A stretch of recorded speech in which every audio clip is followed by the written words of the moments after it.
Welcome! Today, we're diving straight into a killer four-step financial plan to totally optimize your life. Here's the blueprint: cash flow, purpose, feasibility, and trade-offs. Let's get right into it. Step 1, cash flow. We gotta find your financial efficiency. To explain, meet our example, Alex. Alex brings in £5,700 a month, and her basic living costs are around $2,900. That leaves her margin. She's got $2,800 left over to save, invest, or spend on big goals. Step 2 is purpose. The trick here is matching that leftover cash directly to your actual life goals. Alex has 3 massive targets: buying a home, building a buffer to quit her job, and retiring early.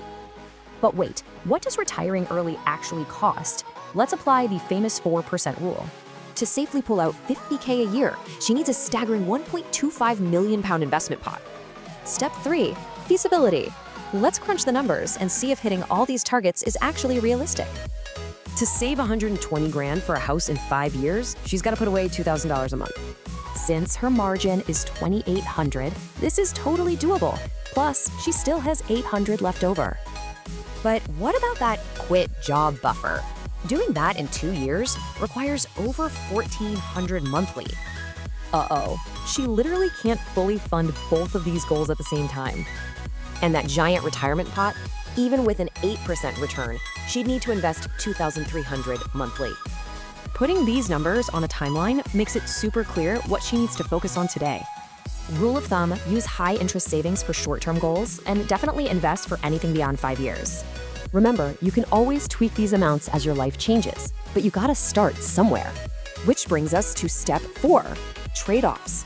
Because every single financial decision involves an opportunity cost. Basically, opportunity cost is the hidden price of what you miss out on when you make a choice.